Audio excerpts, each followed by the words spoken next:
guys, hope you guys are doing well. It is Jeanette and I am here to talk to you guys about how I currently study. Things have changed. This is my second year in nursing school, so a lot has changed since first semester, and a lot of it has to do with the fact that when you start nursing school, you may have an exam maybe 2, 3, 4 weeks after you start the semester, versus now you literally start a class, you have a week of content and lectures, and then you probably have that first exam right away. So let's just get started. I'm just gonna kind of talk to you guys about what I do. I do have my laptop here, and I actually have Blacklist on my other laptop there, and maybe I should turn that off. Let me turn that off, sorry. So I'm not distracted. Okay, so first, print notes, review what you're planning on discussing in lecture. If you can pre-read the chapter, do that. I normally print my notes, I read the PowerPoint so I have an idea of what we're going to be talking about. If I have questions that have to be answered, and that's what we're going to use to discuss, I'll have those completed as well. Do not go to a lecture without having any idea of what chapter you're gonna be talking about, like what's body system. And I'm not gonna lie, that's happened to me before, and it's, my anxiety level just goes through the roof because I feel like I can't participate if I get called on. I don't know where to go and speak, and you don't want that. So try to just feel a little prepared by, you know, reviewing the notes you need to that you'll be discussing. Make sure you have it printed out so you can take notes on it, and try to read the PowerPoints or the notes or the chapter if you can do that, so you have a good idea. When the teacher starts discussing something, and what their job is to pick out the key points. So if there's something that she mentioned and you read something that is interfering or contradicting what she said, that's something that you can ask in class, and that will help you better understand the material. So yeah, prepare before you head to class. So the next thing is actually going to class, attending the class. Don't miss the dates, don't miss lecture. A lot of I go back and I start thinking, oh, okay, I remember her saying that.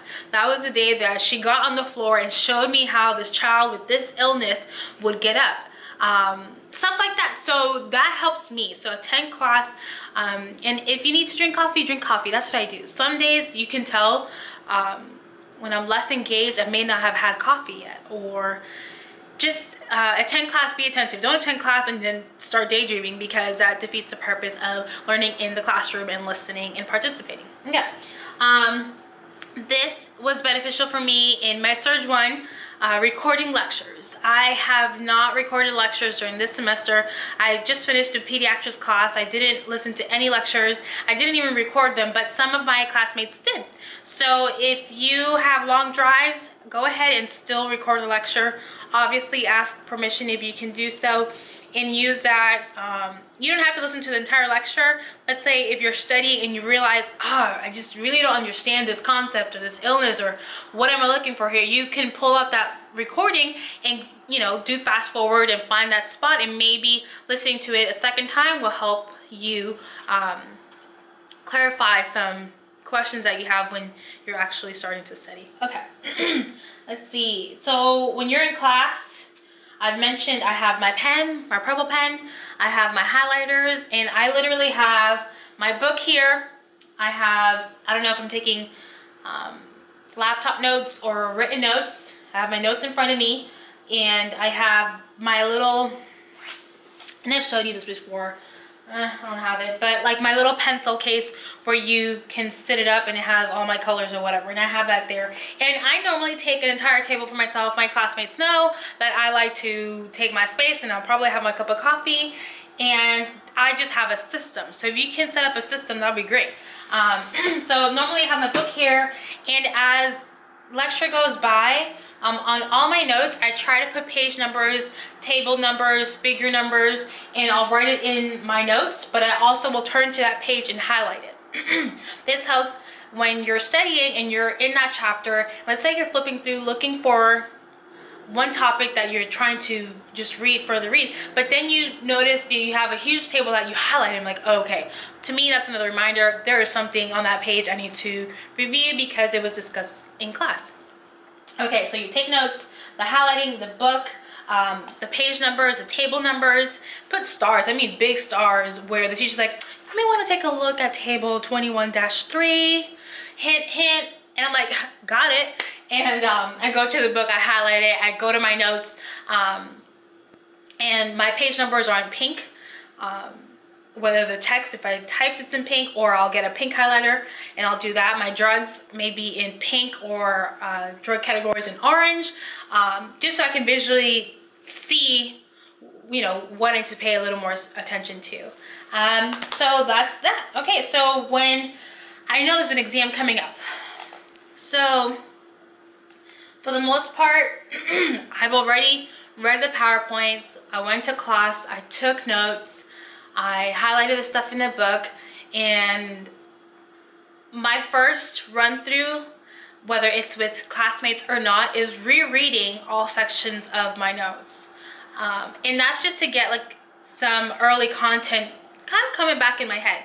And I'll sit there and this is kind of, sorry, I have OB stuff. I don't know if you can see all that, but it's OB stuff, and this is part of my pediatrics content, and this is how I print.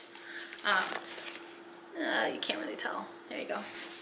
My slides and PowerPoint slides, and what I'll do, PowerPoints to me just gives me a great skeleton outline of the chapter, the content. So I read that first, and that kind of gets my brain moving, and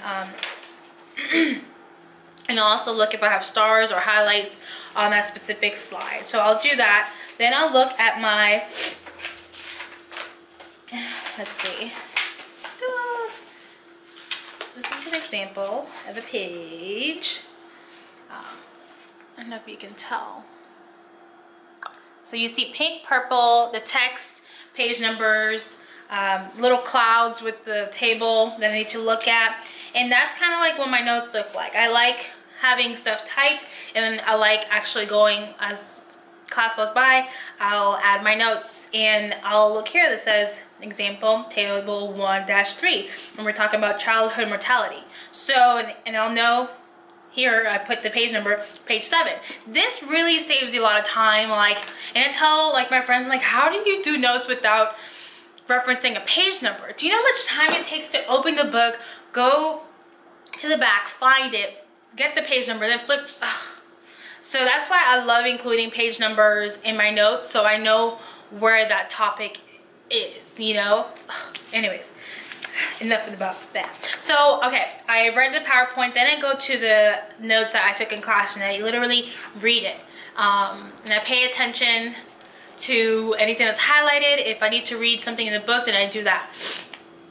So the goal for me after I read the PowerPoint and the notes is to have a good understanding of what this chapter is about, the diseases that we're talking about, and then I start paying special attention to the kind of the signs and symptoms of stuff in nursing interventions and that way. And let's say we've been getting blueprints. I think, yeah, this semester we've been getting exam blueprints, and what I do after I do all of that, I start looking at the blueprint, and I either do this, it depends. I go through each of the questions on the blueprint and look at my notes, read it, and either retype it and make like a finalized version of the, you know, just have all the answers to that blueprint on one specific document. And sometimes during my notes, I will have little tabs or stars or anything indicating, hey, this was asked on the blueprint. So if I'm going over my notes again, I know that that's something I should really pay attention to. So complete the blueprint. Don't just take the blueprint and they provide it to you and you're like, I'll just study everything else. Don't do that. They're giving you that for a reason, but I will say, don't just study the blueprint by itself. Does that make sense? So now that I've gone through the blueprint, I've answered all of those. Just so we're recapping, I've read PowerPoints, I have read class notes, I have read tables, and anything highlighted in the textbook per each chapter. And sorry, I do things by chapter. So if I'm doing chapter 26, I do chapter 26 PowerPoint, chapter 26 notes, chapter 26 references in the textbook. And then I actually may glance the nursing care plan in that chapter at that specific time. But I'll explain to you a little later. Okay, so, and then the blueprint. So after I do all that, I'll do the blueprints, study the blueprint, and that's what I kind of start using maybe a day before the exam. And I try to stick to make sure that I know the blueprint as well as I can. And by that time, I already had studied all the chapter stuff, where all the other notes and stuff that's not included in the blueprint that I have a good idea about as well. And I start narrowing down what I'm looking at right before the exam. Okay, so we've done that. And that's what I do on myself. And let's say if I were in a study group, we'll be here and we decide whether we're going to do the same thing. What do you want to review? Do you want to review class notes for this specific day? Like, which area do you feel weakest? And we kind of narrow down to that specific chapter. Sometimes we start by taking the blueprint, and that's our starting point. And we look at the blueprint because blueprint includes kind of the, you know, questions from every single chapter, and we start going like, okay, this chapter, you know, this question number 3, I really don't know. And no one knows. And we're like, okay, so we all start looking for that answer. Then we start making sense of it, and then we start discussing it, and now we know that question number 3. And the more you do it out loud, the better. Is some people like to hear it, some people need to say it, some people need to say it and hear it. So that's how we'll do it. And then one of my friends could be in the textbook, like searching that specific word in the textbook and pulling that up. Our friend could be looking at the PowerPoints. The other friend could be reviewing the class notes that we've completed. And all to, you know, with all these people, we all will get it together and we'll understand that question number 3, if that makes sense. I will say there are times when I can't really participate in a group study session if I myself don't know the content fairly well. It's like, why are we getting together to stare at each other because we don't know? Like, I can't teach you and you can't teach me. That's difficult. So when we really get into these heavy, long study sessions with people, with my study group, I've already probably reviewed my PowerPoints, my individual nursing, individual study notes. And then when we're together, maybe that's when we're going into the textbook. I'm like, hey, okay, there's this table she wants us to review. What's in it? And I'll call out, okay, these are just the symptoms for this. And I'll call it out and we're like, okay, what are the symptoms for that? And that's when you start quizzing each other. And as a group, and even when you study by yourself, this is where my head's at. Okay, what illness are we talking about? What does that look like? What's the signs and symptoms that a patient would display? And then what do I do about it? What happens if something emergency status with that specific illness? What happens? What are nursing interventions that I want to do? What are family and patient education things that I need to explain to them? And what are, you know, realistic goals for this patient? So that kind of gets me thinking of all that a nurse does. And it took me a little while to figure, and it took me up until I think med-surg, where I really needed to learn. That's how I prioritize the information, that all of this information, what does a nurse do? Like, if I can answer all of those and have the discussion with you, and that's the big part of it, that I know it well. So that's kind of what we use as our, I don't know how to say it, like our bar. Like, do we know the material? And I could be, okay, hey you, so-and-so, tell me about this. And well, we'll talk, say, okay, well, what is it? What's it look like? What do we tell the patient, the family? Are there any tests that will be, that we need to do? What do I as a nurse do to prepare the patient for that? what I'll look after the procedure, and like the goals. So as long as we know that, then we're kind of good. You don't want to get to an exam and you're on question 45 or whatever, and they say, you know, patient has symptoms of and you're like, well, what is that? You don't want that. You want to know, if I get the name of the illness, I can recognize it, I know what it is, I have a good idea of what I do as a nurse if I have a patient with that, and that will help you. That you can then like knowledgeably make an educated guess if you're guessing on that question for some particular reason. And I think in the past I've had questions where I've read it, I was like, I don't even know what part of the body we're talking about. And I've learned from my own mistakes. You don't want to get to that level. There are some diseases and contents that I don't grasp as well as others, and in my mind, if it's one of those things where I'm like, I don't have the time to go in more detail, I just need to know what it is and what do I do, like on the surface level, just to get through that question. Does that make sense? I hope so. Okay. And so we talked about that, signs, symptoms, and then one big thing we like to do is, let's say if we're discussing GU issues, there's a lot of GU issues, from like UTIs to actual kidney problems and all this stuff. You want to pay attention to the differentiating symptoms, something that's so specific to an illness that as soon as you see that in the answer, it has to match what the question's asking. Like, for example, nausea, vomiting, diarrhea could be symptoms for like everything. And if it's something else, if it's the color of the stool or something like that, then you have to know that's more specific, and you have to know that like the back of your hand. If not, you're gonna probably get that question wrong. So pay attention to any differentiating things. If you're comparing something, what makes this one more special than this one? And that helps us not fall into those tricky questions. That it could be, oh, well, it could be this one and this one, but then you're trying to remember like, oh, which one had that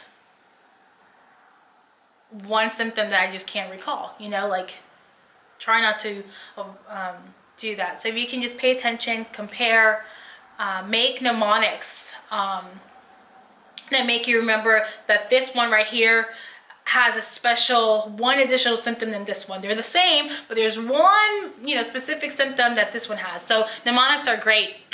They can be silly, whatever it is to make you remember what it is. And let's see. So as a group, we like to do, so once we do all of that together and making it, you know, where we're talking about it, asking each other questions, can you identify this patient with this type of illness? Once you get through that, then we kind of start preparing for the exam. That's probably a day or two in the future, I guess. I'll start opening to each of the chapters and looking for the nursing care plans. This is kind of like a must do, and this is good because it pretty much just gives you maybe 2 or 3 pages of a nursing care plan where it helps you remember this illness and what it is and all you're going to do about it. And we go into the book, and one of us probably reads it out loud, like, okay, this is a patient who has, and we'll probably read the case study, nursing care plan. So what are appropriate interventions? What are appropriate goals that you want to reach? And then you start teaching each other like that. Okay, remember, you know, for a person who has this, you want to make sure that, I don't know, their O2 status is above 94 or whatever. And once I finish reading the nursing care plan, I'll have a good understanding of what I do with that patient, and that will kind of stay in my head. The examples, if I were to read test questions, I could probably go back to the nursing care plan. And they normally always incorporate lab work that you need to review, any procedures that they need to do, you know, any scans that you have to prepare them for. And then how to evaluate goals. So that's a good, like, maybe you should even start there. I like to finish there because I would have taught myself the content before, and then at the end, right before the exam, I'm looking at the nursing care plan and looking at it as a whole, all that you do. And I do that for all of the, I don't know, the illnesses that the patients could have, and we just discuss it. So that's probably, I do that maybe 2 days before the exam. And then, let's see, the following day, some people wanted to meet and just kind of review, let's say, the blueprint again, or just everyone had the chance that night before to review their weakest points. Maybe we just need to discuss some of those weak points to make sure that we're kind of on the same page, or maybe I just need someone to teach me something real quick, and we'll do that during the day. I normally like to stop studying maybe around 6 or 5 p.m. and that's just to give me time to go home, do practice questions, and I'll go onto like my resources online and just do questions. And I've already been doing some of these questions throughout either the semester or maybe when I started studying. I'll break it up so I'm not doing all 8 different chapter questions the day before. But I do like to finish studying the day before the exam with doing practice questions. So if you can break it up, like, you know how I mentioned earlier, take things by chapter. If you do the PowerPoint, the class notes, the book tables, maybe you can log online and do your practice questions online and then move on to the next chapter. And that's kind of how I've been doing it. I personally, when I do my, it's called Evolve. I don't know if that's like everyone. Well, guess what I bought? My NCLEX book. Oh, okay, so here it says Evolve Study Resources. So a lot of my textbooks have some login, like you see this little scratchy thing. And I register all that with Evolve, and then on there they'll have like case studies, they'll have NCLEX style questions, and that's where I do my practice questions. And when I do my practice questions, I'll have paper, and every single question that I do, I'll read the rationale. So forever read the rationale, understand why it's right or why it's wrong, and understand the right one and why. And I write it down. I'll write it down like as a fact statement. Because sometimes when you do practice questions during the exam, you can be like, well, did I choose the right one or the wrong one? And then you can trip yourself up. So the reason why I write down the fact statements after I do practice questions is to like remind myself of the right answer. Hopefully that makes sense. And then you don't want to be studying up until 11 o'clock at night. No. So around 8 o'clock, that's where I'm like, it's over. I'll watch something, watch TV, blah, blah, blah. I don't even know. Have a good night rest. And then the next morning, I wake up with enough time where I just need to like just relax because my anxiety will probably be high. If there are any last minute things I need to review, I don't know if it's lab values, if there's something where I was sleeping and I'm like, what was that again? Why don't I know that? I'll go and find that because it will just be bothering me, and I know I'm like, watch me that one question. I should have looked it up. So I don't know why my camera shut off, but I guess it's telling me to stop talking.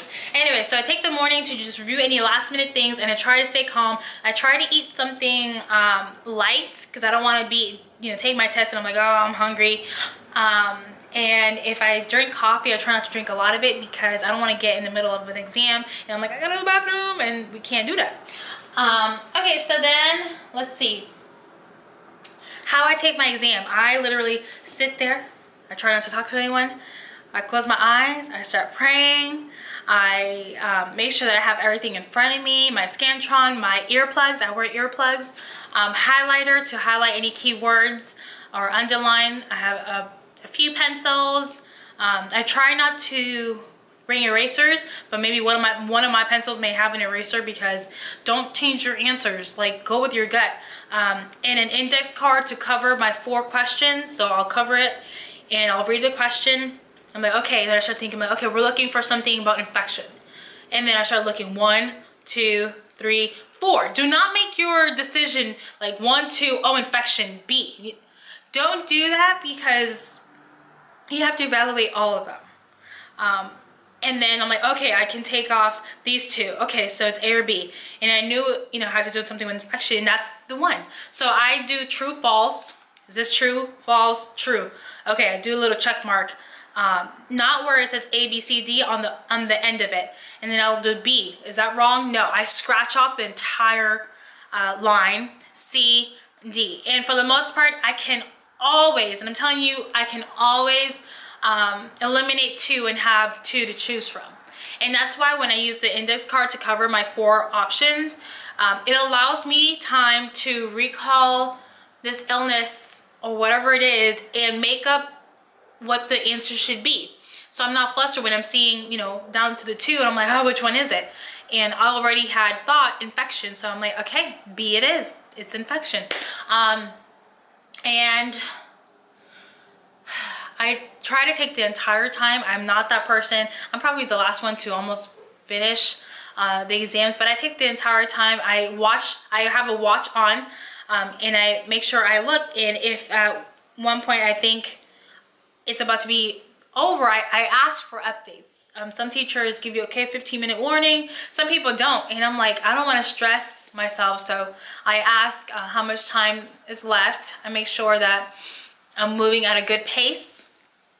And if there's a moment where I'm going through the test and I'm like, I don't know what I'm doing, I literally put things down. I stop what I'm doing. I take some deep breaths in, and I start just like praying, like, Lord, just give me some focus. Give me like the ability to sit here and think and choose the right, you know, my anxiety, like decrease my anxiety. So then at that point, I open my eyes and I look at the test and I smile and I'm like, you can do it. And I pick up the pencil and we keep it moving. So for my school, they give us the key at the end where you can compare and get your score. 2 out of my 3 pediatrics tests, I did not even do that. My anxiety level was so high where I'm like, forget it, take my test. I'm just gonna live with the numbers and just surprise me, you know. And some people are like, girl, I don't know how you can do that. I'm like, I'm okay, you know, like I just hate talking about the test afterwards. And I've actually have liked the fact that I don't know my score until maybe an hour or 2 later when my teacher actually, you know, runs the Scantron through and updates my scores. I feel like if I have anything planned after, that I'm not angry about my exam, you know, like there were times where I would finish an exam, I'll get the score, I would not be happy with the score, and I would just be upset for hours. So me not checking my answers allows me to just be like, whatever happens, happens. I did my best, and I'm moving on with life. That's one thing in nursing school where points, they're just stressful. I don't know. Well, anyways, I think that's it. I hope you guys got something out of it.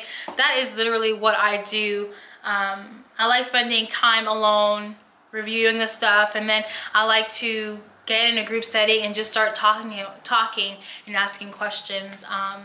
Okay, so my camera shut off. It said it got too hot.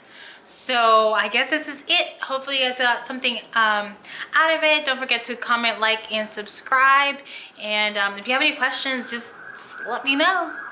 Thanks so much for watching, and I guess that's it. Bye.